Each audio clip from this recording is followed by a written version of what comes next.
versus Austin Roos, black-green Delirium. You know, and one of the things which I guess, yes, there's a lot of black-green Delirium here, but the decks are very different, and as the players kind of try to figure out what you're supposed to be playing, you know, you compare Austin Roos's deck to the deck that JD and Clomperens is on at a similar record, and they're not the same at all. This is actually very far from Brennan's deck, too. Yeah, there's a lot you can do with green and black in Standard right now, for sure.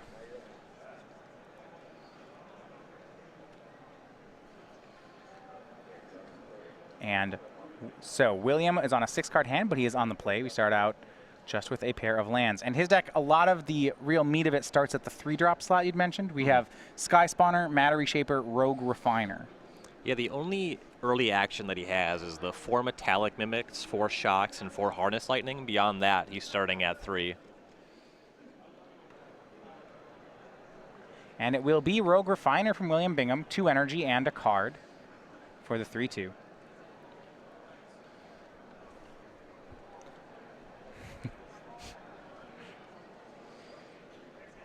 And William, you see, getting one of the basic wastes into play as well. He plays 4 different basics. So, you know, 1 of each of the colors and then a copy of wastes.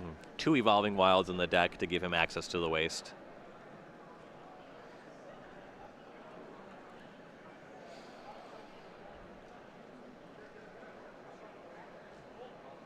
And it will be Grim Flayer as a response from Austin Roos. Plays that one on turn 3. Still a 2-2 right now, so it would be a trade with Rogue Refiner, if it survives, and Harness Lightning will shoot it down. For William Bingham, he actually has all his colors set up. You see Botanical Sanctum, Mountain, Island, Waste. So a great mana selection here as he hits Austin down to 17. And Bingham does have a Thought-Knot Seer in hand, elected for Harness Lightning and Metallic Mimic over that. It makes a lot of sense getting Grimflayer off the table. Frequently that connecting one time, you know, it will enable Delirium, fix Austin's draws, so choosing to be more of a controlling. We do see Transgress the Mind from Austin Roos. We see Thought-Knot Seer, Harness Lightning, and the Rogue Refiner. Austin's going to go ahead and take Rogue Refiner, leaving with Thought-Knot and Harness Lightning. Last turn, William Bingham played a copy of Metallic Mimic. The 2-1 Shapeshifter for 2 pumps a creature type of its choice, and it also gains that type.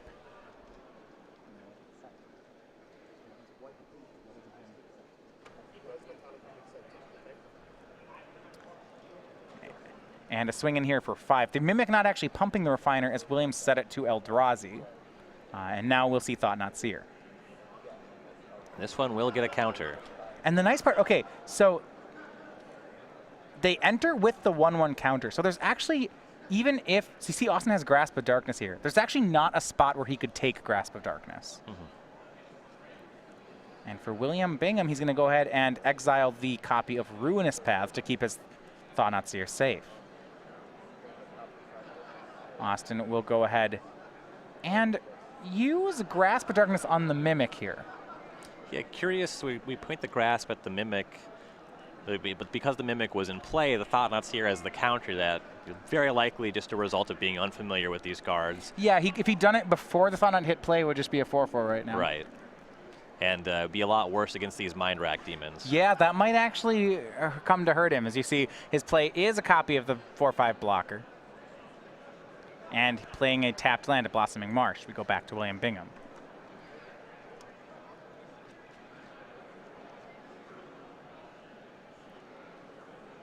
Harness Lightning from William Bingham, regardless, is going to hit the Mind Rack Demon. A swing for 8 will drop Roos down to 4. And we're very close to a lethal attack.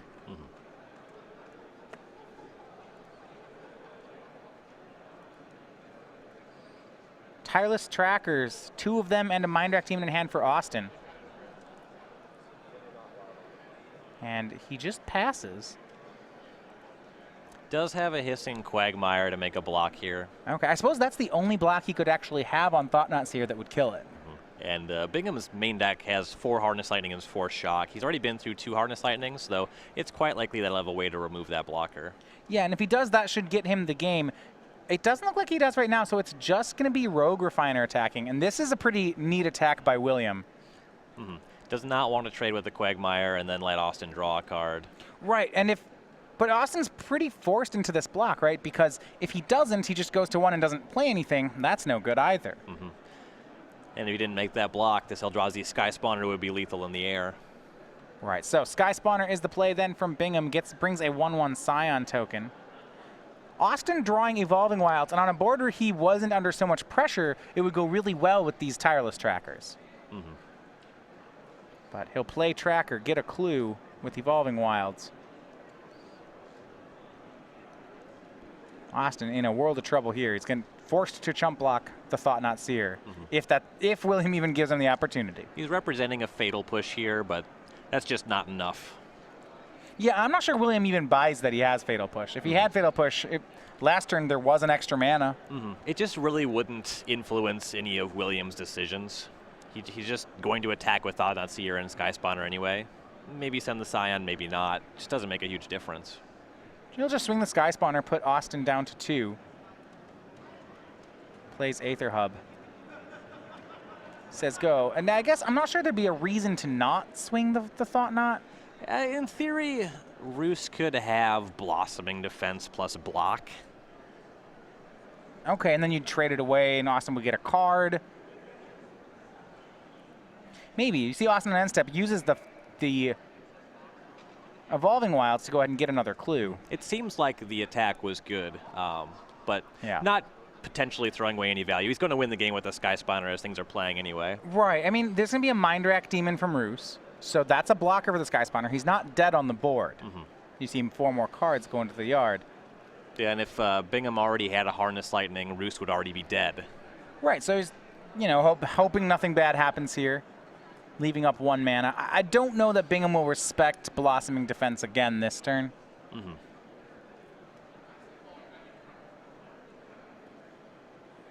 Yeah, and it's going to be a full swing. So, chump block the Thought-Knot Seer, take 1 off the Scion, kill the Sky Spawner. Austin's at 1, but he might actually be safe here. Kalitas can gain him some life. I mean, it's not great, but there's a chance here, right? Bingham's out of gas. I believe his hand is just 2 more lands at this point. Right, Kalitas plus, say, Fatal Pusher. How about Ishkana Graph Widow? That's a mighty fine draw. Oh, my. And this... Yeah, Austin is on his way to maybe stealing this. Swings with the Mind Rack Demon. And here's Ishkana bringing 3 spiders with her. That's going to be plenty of blockers for the Thought-Knot Seer. Now, I got to hold stop for a second, Ryan. There are 4 copies of Shock in Williams' deck. So there's still time for William to draw out of this. An Elder Deep Fiend would very likely end the game as well. Yeah, tap all the blockers, but there's nothing. William just has to pass back to Austin, and you can see it on his face that he's close to having let this one go. He doesn't have the last point just yet, so Austin gets to continue playing. Mind Rack Demon for 4, William down to 12.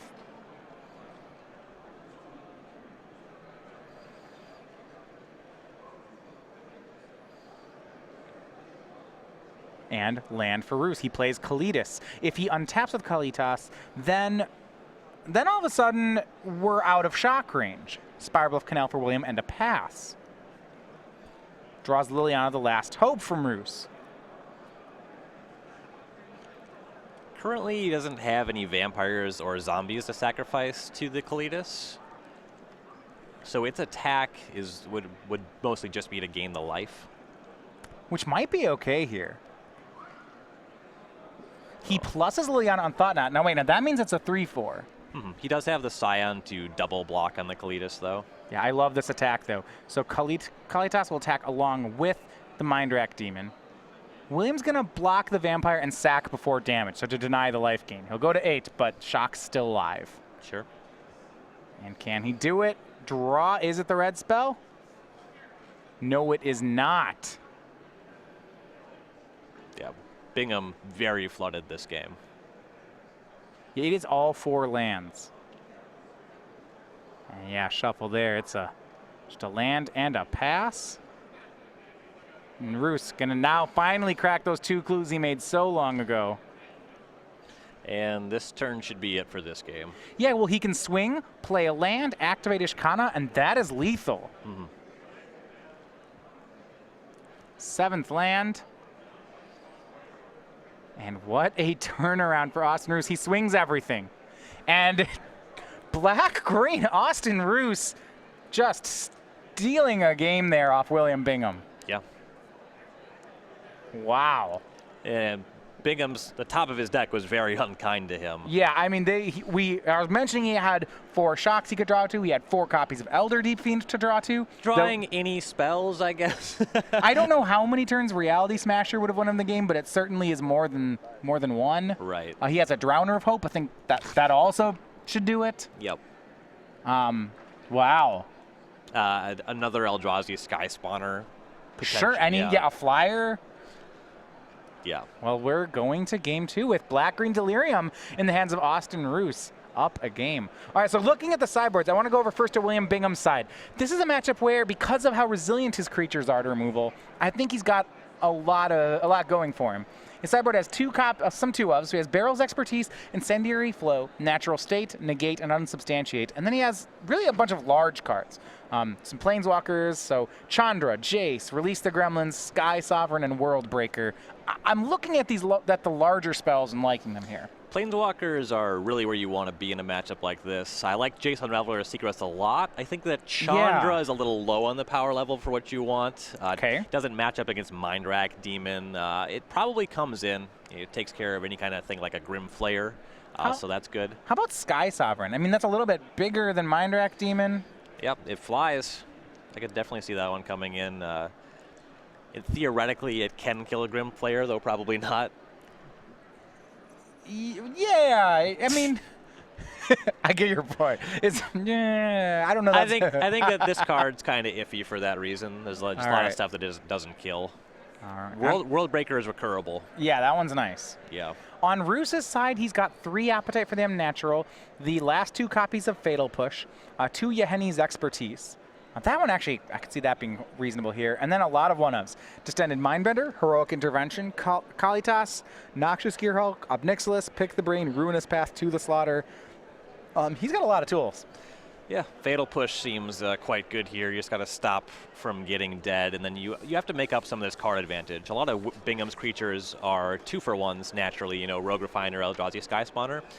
So things like Distended Mindbender, Noxious Gearhulk, Obnixilis, these all seem quite good as the game goes along. I think that Expertise, I think, is good enough. It doesn't kill a lot of stuff, but you get to cast a spell off of it. It's not going to be good against Thought-Knot Seer, but it's going to kill a lot of Bingham's creatures. So just bringing it in as 2 copies seems reasonable. Ruinous Path is going to be great here. Kills all the big creatures. Probably not to the Slaughter, though. Eldrazi Scions really messed that one up. Yeah, that's fair. That could get in his way. So players are going to get ready. Interesting. The Temur Eldrazi deck, certainly one of the more interesting things that we've seen. It's kind of filling in the same role as I see as like these Metalwork Colossus decks, where it's a big mana removal resistant deck.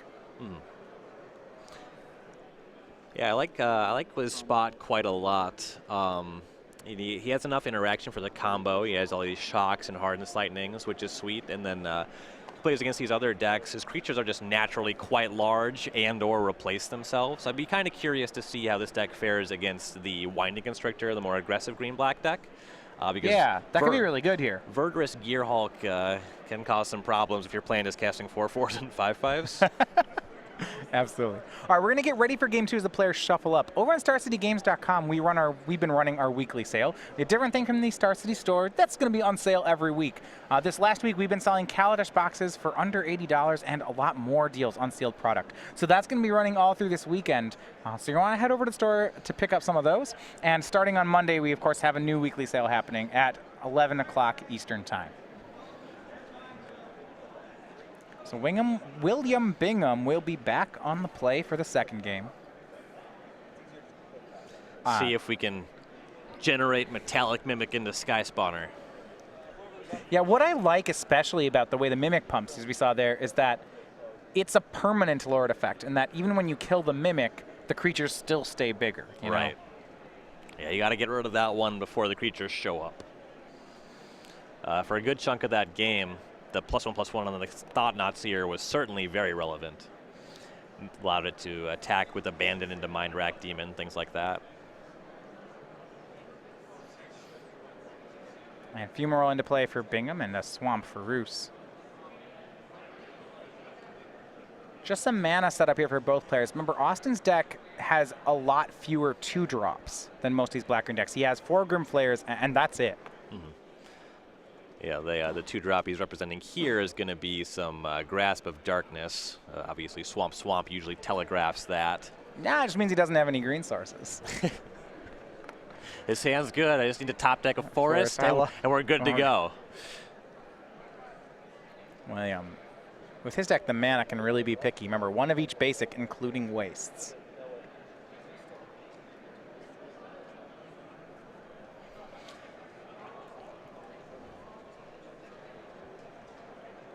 But his deck's, well, pretty good against Grasp of Darkness. Almost any of his 2-drops, or 3-drops, whether it's Skyspawn or Reshaper or Refiner, they're all good against Grasp. Yes. He'll get the wastes. Yeah, the only card that Grasp is really preying on is Metallic Mimic. Right. Botanical Sanctum and Matter Reshaper for Williams, so explains the wastes. And there's the 3-2, yeah. Austin, no kill spell and end step. Not even, doesn't necessarily mean he doesn't have Grasp, but I'm not sure you want to cast it on that. It's not the most exciting use. Okay, Ooh. So he discards for the turn. That's, whoa. Not where he wants to be. He does have the Grasp, but Matter Shaper is going to start beating in. He might just have to play the Grasp. If you're discarding cards. Yeah, it's not that bad. Another land for Bingham and another Matter Shaper. Sure. This is not good for Roos. He'll draw. Finds Transgress the Mind. Well, that's a castable. Yeah, he can play it. You see 2 Deep Fiends, a Sanctum, and a Drowner. This hand is pretty good. Yeah, you have a land, which Roos can't take, and 3 ways to trigger it. Deep Fiend off Matter Shaper is just disgusting, and Williams got it. Deep Fiend emerged off. Actually, this is almost just dead, isn't it? Yeah, he gets to if you Deep Fiend on running turns. Yeah, you Deep Fiend off Matter Shaper, crack the Sanctum, tap Austin out, then you do it. Go get a Deep Fiend, do it again. Like this is game over. He'll take a Deep Fiend, but I don't know. Yeah, the writing's kind of on the wall on this one. Yeah, it's just Williams got the win in his hand already, and there's not too many cards that Austin has that interact. He'll play Spire Bluff Canals, draw, swing for 6. Especially being choked on mana like this. A lot of the ways you would break out of this involve casting multiple spells in a turn. Right. And passes, so we might see upkeep. He'll emerge Elder Deep Fiend off of Matter Reshaper. Tapping Austin out, putting Eldrazi Sky Spawner into play. Yeah, that's great. It's actually lethal. Well, lethal sounds great. Floats the mana. Well, he'll kill Matter Reshaper. Hope that's not lethal. Yeah, it's just Spire Bluff Canal. So now it's only 8 damage. See, now it's fine. Yeah, this is manageable. Yeah, no land for Austin. So, all right, we're going to be looking at a third game here. You know, the running Deep Fiend Sanctum of Ugin, that was when we first had Oath of the Gatewatch come out. That's something that people were talking about a lot. It was really trendy, especially at that Pro Tour. We haven't seen much of that since then, so you forget that it's in the format, but it's really powerful still. Well, something that happened for a while with a lot of these decks, it didn't really make sense to go super heavy on Deep Fiend when you can just Emrakul your opponent. So, okay, why play? A lot of those decks were way more about Emrakul, but now there's a lot more room to kind of explore these other strategies. Yeah, I mean, even back when we had T-Merge, right? That was a 4 Elder Deep Fiend deck, or I think 3 Elder Deep Fiends. It kind of started heavy Deep Fiend, and then there was a heavy Emrakul version, and towards the end, people were only playing the Emrakul version. Right, but we had more Deep Fiends. I mean, really since Kaladesh came out, the Elder Deep Fiend disappeared, but I would be interested to see, especially with the Pro Tour coming next week, and we're starting to see it with William Bingham. I'm excited about having that card back in the format. Yes. It's still very powerful, and when there's less Smuggler's Copter and less Emrakul, maybe there's room for it. Yes, the card is definitely very powerful, and I think that Rogue Refiner is actually a very significant upgrade for decks that are trying to cast Elder Deep Fiend. It's another thing that replaces itself and allows you to cast Deep Fiend on turn 4. All right, so back to the drawing board here, going to game 3. We still kind of, you're still thinking that in these post-war games, if he gets the lands, Austin is in an okay spot. Especially with like all these higher-end sideboard cards. I think, yeah, he's definitely upgrading his deck more than Bingham is in the post-sideboard games, though I think that a lot of his cards do line up pretty poorly here. It's kind of like when you look at Modern, the Bant Eldrazi v. Jund matchup, you know, just like that can be tough for Jund. Yeah, that matchup is really rough. You know, you're casting Tarmogoyf, you know, putting in an Honest Day's work, and they're casting just tapping degenerate lands to cast as big a creatures that also have enter the battlefield effects. Yeah, and this isn't that different. I know that Williams, you know, he's not playing temples or anything, but his, you know, that Matter Shaper seemed really good there, for example. Yeah, he just has plenty of time. Austin's not pressuring him. Just starts casting his value creatures on turn 3 and just goes up the curve. All right, well, we'll have a third deciding game between the two as they try to move to 7-1. Oh, one thing we've had over at StarCityGames.com, just starting in 2017, is the StarCityGames.com Infinite Challenge Package. So this happens every open weekend, and it's a 2-day package which includes entry to all of our challenge events all weekend long, and those happen in every constructed format. So you get to play all your decks on the weekend, and you get any one of the exclusive Star City Games playmats for the weekend. So it's a great way to enjoy the weekend if maybe the main event is not something you're a fan of. Also, and we have now an expanded side event schedule to go with the Infinite Challenge package. So you can find out about this deal and about the schedules on starcitygames.com/schedule. It's a lot of Magic. Which is great. Yes, Magic is great. Playing a lot of Magic is great. I assume it's not too difficult to get your value on that one. It's really just a few events, and then you're just making money. It's like printing money.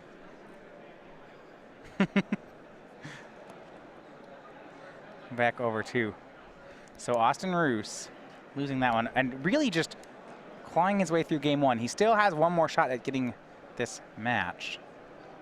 One thing I just want to mention with his deck, this is the closest thing we've seen to, I guess, his deck really feels like it's the old Emrakul Delirium deck, minus the Emrakul. Yeah. You know, right down to 2 Ishkana, 1 Noxious Gearhulk, 1 Pilgrim's Eye, 3 Tracker. Like, it's very close to being the same deck. Really similar to Joe Bernal's deck. Right. So when we look at that, in a world where a lot of the black-green decks are going toward Brennan DeCandio's style black-green deck, you know, this seems pretty good. Like, I think this, you know, generally one way to beat an aggro deck is to go slightly bigger than it, right? Mm-hmm. Yep. And, you know, we see in DeCandio's sideboard, he has things like Ishkana to try to go a little bigger, and if your main deck is just doing that thing, I can see how you could tweak out an advantage there. Yeah, now if the game is to go 1 bigger than your opponent, well, William might have Austin beat on that one. He's gone 1 bigger from there. Yes. The Thought Knot Seer is still a really messed up Magic card. Yeah, well, that's another one kind of going with Elder Deep Fiend that, I mean, is a very powerful card. We don't always see it in Standard as much as we could. Mm-hmm. You know, Reality Smasher too.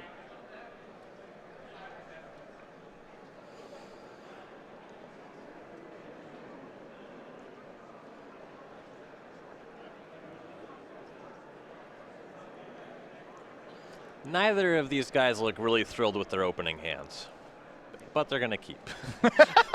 If you say that as they both immediately keep them. Yeah. Immediate is strong.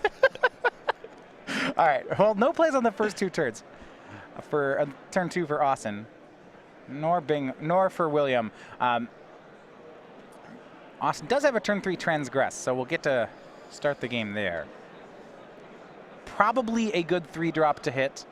This time, though, William uses Evolving Wilds to get a color he already has. It kind of explains he has the last 2 in hand.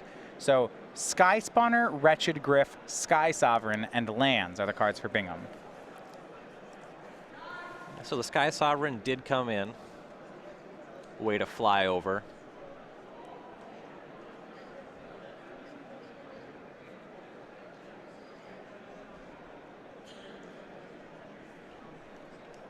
This is one of those hands that actually, you know, when you take say the Sky Spawner out of his hand, William's hand doesn't do much. It really doesn't do anything. Yeah, he's got a turn 5 Sky Sovereign and a turn 6 Wretched Griff. Yeah, it's not much. Austin will go ahead and take the Wretched Griff. That's the card that's the best card advantage. When you register this deck, though, you know, you can't really mulligan a hand with a 3-drop because that's when you start playing Magic anyway. Aether Hub and Energy for Bingham. He picked up a copy of Reality Smasher that turn. And we see Liliana the Last Hope from Roos. And look at the patience on Bingham's side. Austin didn't take the Sky Spawner. And William could have played Sky Spawner, but he didn't. I think he had a really good read on Liliana. Oh, Sky Spawner, was Sky Spawner the Exile or Griff? He did take Sky Spawner. Okay, my apologies there. Austin, though, can continue to add Planeswalkers to his board. It's Obnixilis joining Liliana. Bingham picked up Barrel's Expertise. Okay. That one doesn't do a lot against Planeswalkers. No, it bounces creatures and artifacts. But what does do work against Planeswalkers is going to be this Reality Smasher. Yes. Bingham's going to play it. He gets to kill the Liliana. Now, on the downside, Obnixilis is really good against Reality Smasher. Yes, you don't have to discard cards when you target the Reality Smasher. It has to be with a spell. Right, so a -3 cleanly is one of the few ways to cleanly answer that 5/5.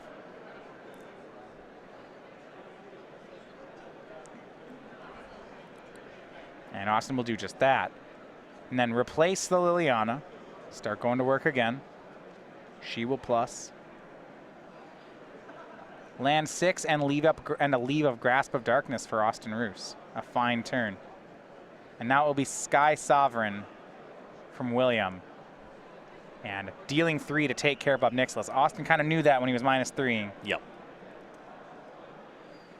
Yeah, that one was in the hand when he transgressed on turn 3. Yeah, so now it will be more Planeswalkers from Austin. And this is kind of a who can do more damage, you know, just with bigger things. And it's a Vital Force to play from Austin. He'll untap the land. Yeah, he'll untap a swamp and attack for 5, putting Bingham down to 15. Well, if Bingham has a 7th untapped land, he can cast Wretched Griff and crew the Sky Sovereign on the next turn. Yeah, the only card in Austin's hand is the Grasp, which sure, it'll kill Wretched Griff. However, the Wretched Griff will get to crew up the Sky Sovereign anyway. Yeah, 7th land. Unfortunately, with the Sky Sovereign being a vehicle, Austin wasn't able to Liliana it, so you can't really make Grasp work there. Or another way to crew it would be Matter Reshaper. William can do that, and that's not bad either. He'll cast Matter Reshaper, crew Sky Sovereign. Yeah, outside of Metallic Mimic, every creature in Bingham's deck crews Sky Sovereign, which is nice. And now Sky Sovereign goes on the attack. It's going to deal 3 to Liliana, and we'll see what it's attacking. It might be attacking Nissa. I imagine that it would. It's possible Bingham thinks that he can just win a damage race, but I think that's ambitious. Yeah, it is. Sky Sovereign, and one thing that's showing off here, this card is so strong at taking care of Planeswalkers. Go back to Austin's Transgress turn. If this was his strategy, was to play Walker into Walker into Walker, my question for you is, why didn't we take Sky Sovereign? It is a good question. Right, like, because he's not able to deal with this. You see he uses Grasp of Darkness just to keep Nissa alive. Yeah, you know, the Sky Spawner was the only thing that Bingham was going to be doing for a while, but the only thing that Austin is doing is casting Planeswalkers. Yeah. Sky Sovereign just lines up so well. William leaving up 4 mana. That's enough to cast his Elder Deep Fiend on end step. Update from the other feature match, and this one, Cedric's going to love this one.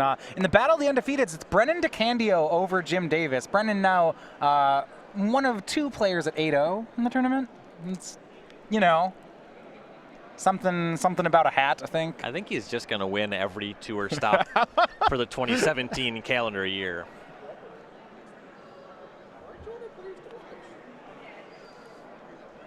We're going to start talking about the 4-peat already.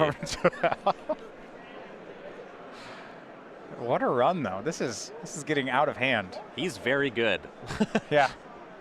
2 basics in hand for Austin. This is no good. He cannot stop the flagship. So Nissa's going to get back up Nixilis. I like it. Sure, he needs more stuff. And this is just another card that Squares off pretty poorly against the Sky Sovereign. Won't ever be able to catch that one with the Destroy Target Creature mode.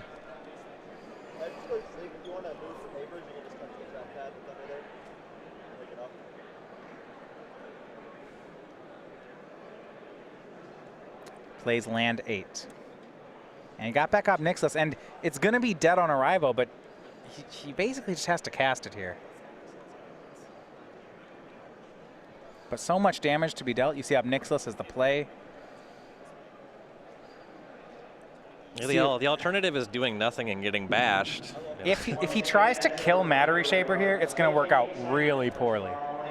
William has a copy of Elder Deep Fiend in hand, and he will emerge away the Reshaper in response. So fortunately for Austin, he makes the right play. He pluses the up Nixless. Now, that's the right play, but it's not a good play in the sense of he's still far behind. Yeah.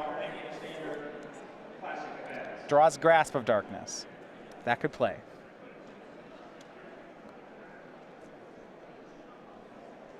Liliana will plus on Matter Reshaper. That means it cannot crew the Sky Sovereign. If only William had an Eldrazi that could. And he does. It's Elder Deep Fiend. He will emerge away the Matter Reshaper.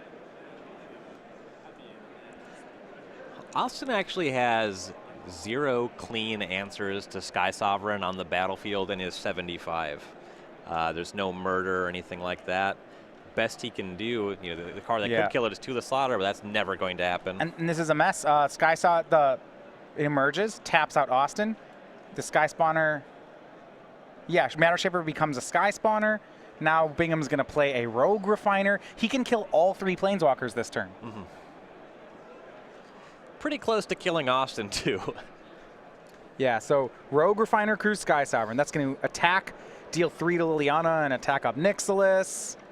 And the 7 damage at Austin. The Scion kills Nissa.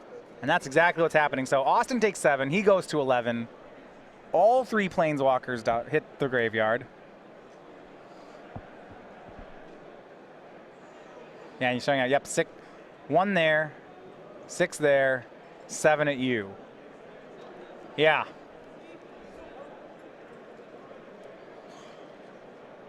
And the Eldrazi are just going to clean up.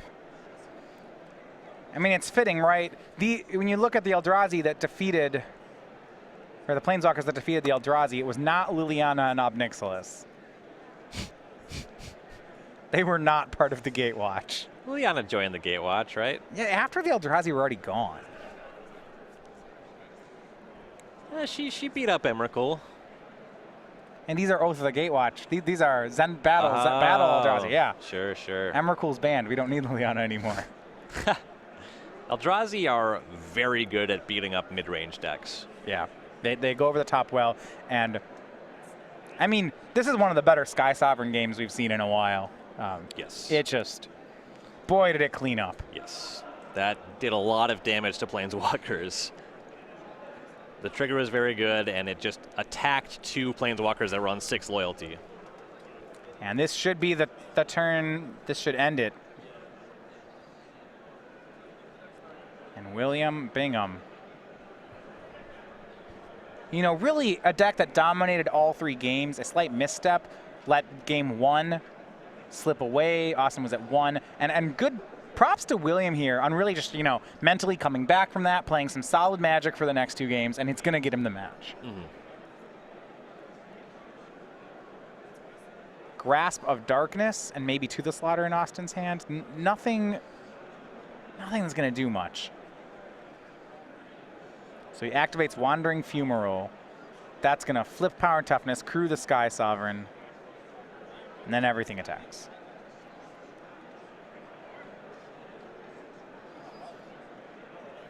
Grasp will take care of Wretched Griff. And he'll extend the hand. He does not have enough removal to survive this turn. So it is William Bingham leading his teamer Eldrazi into the battlefield that picks up the win. He improves to 7-1 on the tournament with his win over Austin Roos. Yeah, really good start. Props to him for bringing a brew to a tournament and performing well so far. This deck looks really sweet.